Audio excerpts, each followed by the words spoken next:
Assalamualaikum warahmatullahi wabarakatuh. Bertemu kembali dengan Ibu Dia Sari. Kali ini kita akan membahas tentang masih bab 2 ya. Cuman ini kaitannya tentang profesi humas. Oke, kita bahas langsung.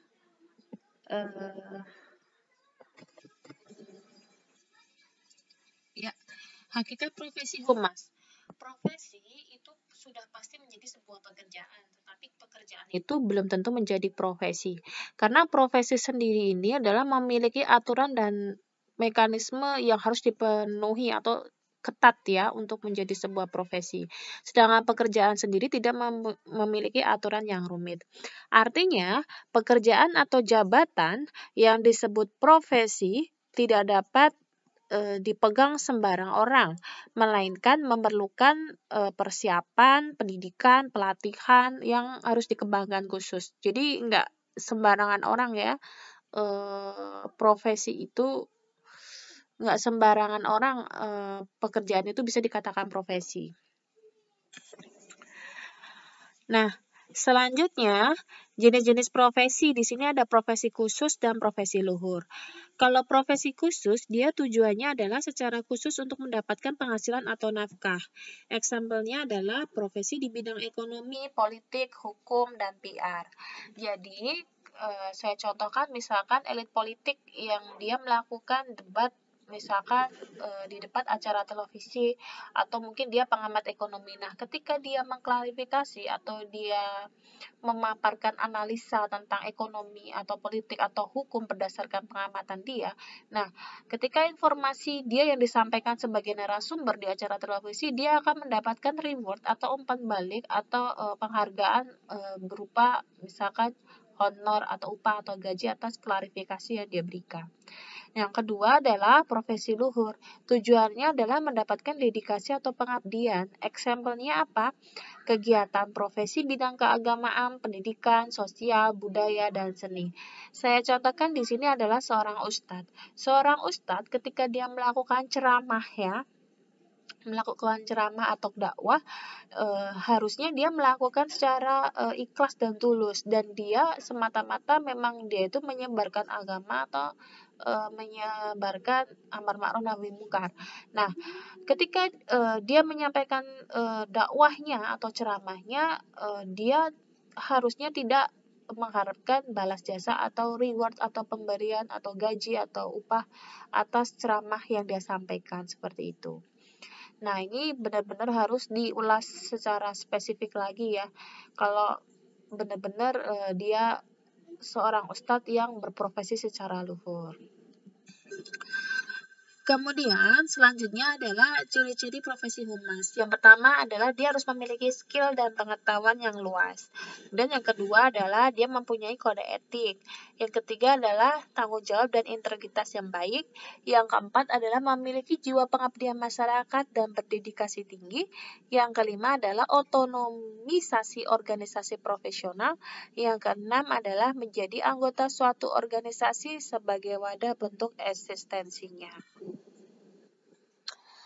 Kemudian, prinsip dalam etika profesi humas. Nah, ini nanti akan menjadi tugas kalian, cuman minggu depan mungkin ya tugasnya. Ini saya jabari dulu pengertiannya. Nah, prinsip dalam etika profesi humas yang pertama adalah veracity atau to tell the truth. Nah, di sini artinya bahwa seorang profesi humas itu harus menyampaikan suatu kebenaran atas informasi yang dia sampaikan.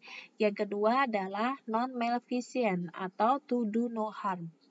Nah, di sini artinya adalah seorang profesi humas harus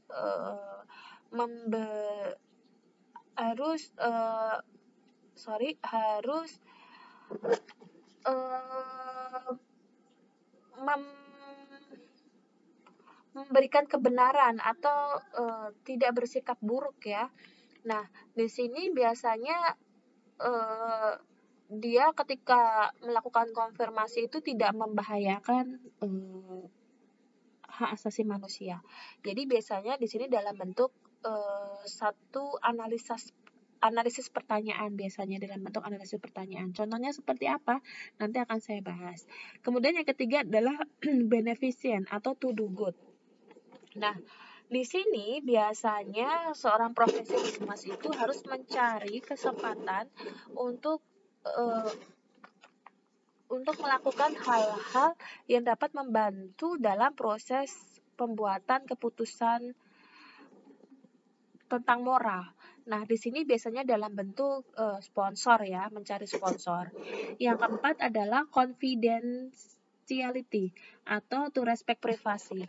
Di sini artinya adalah seorang humas harus menghormati wilayah pribadi yang lain dengan tetap menjaga kerahasiaan informasi. Jadi ketika dia melakukan informasi, dia harus tetap menjaga kode etik informasi apa saja sih yang harus dirahasiakan. Yang kelima adalah fairness. Fairness ini adalah to be fair and socially responsible. Artinya adalah bahwa seorang profesi humas harus berkeadilan dan tanggung jawab sosial. Nah, berikutnya adalah klasifikasi kemampuan profesi humas. Yang pertama adalah dia harus punya kesadaran etis. Jadi ketika dia menyampaikan informasi, dia dalam keadaan sadar dan tidak di bawah tekanan siapapun. Yang kedua adalah kemampuan berpikir etis. Dia harus berpikir secara logika ya, harus bernalar, harus realistis atau nyata. Dan yang ketiga adalah kemampuan berperilaku etis. Perilakunya pun juga harus benar ya, nggak boleh salah. Kemudian yang keempat adalah kepemimpinan etis. Nah, di sini dia harus mempunyai kepemimpinan ketika melakukan informasi. Nah, di sini artinya suatu perusahaan misalkan baru diterpa isu atau kritikan pedas oleh publik. Nah, seorang humas ini di sini dia fungsinya sebagai narasumber, dia memimpin jalannya pers. Jadi ketika banyak wartawan yang menyerbu dia melakukan klarifikasi, tugas dia itu sebagai narasumber juga harus memimpin jalannya pers.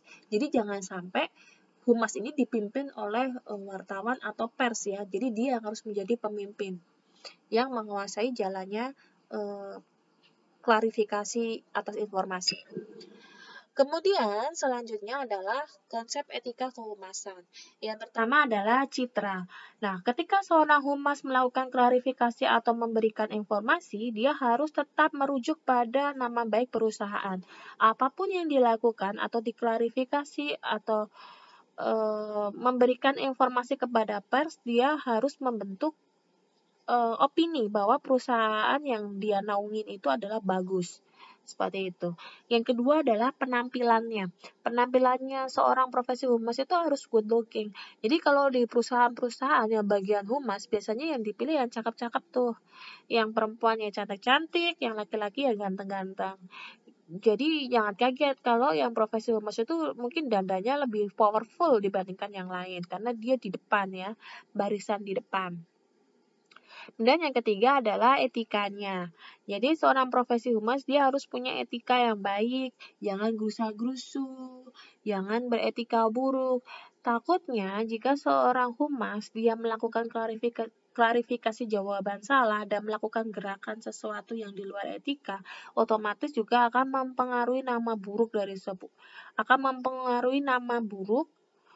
dari sebuah perusahaan yang tempat dia bekerja seperti itu.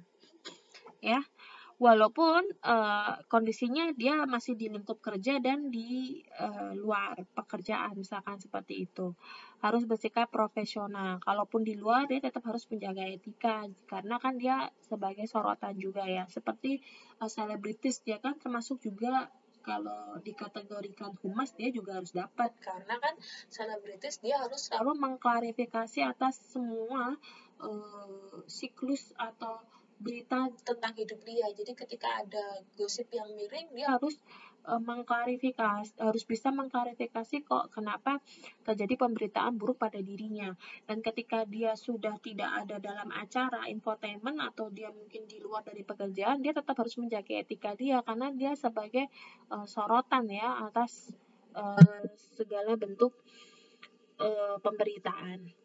Oke, sekian dulu. Nanti kita bahas yang nomor 17 sampai nomor 22 di pertemuan berikutnya ya. Oke, sekian dulu. Jika ada pertanyaan silakan didiskusikan ya di WA group. Oke, sekian dulu. Wassalamualaikum warahmatullahi wabarakatuh.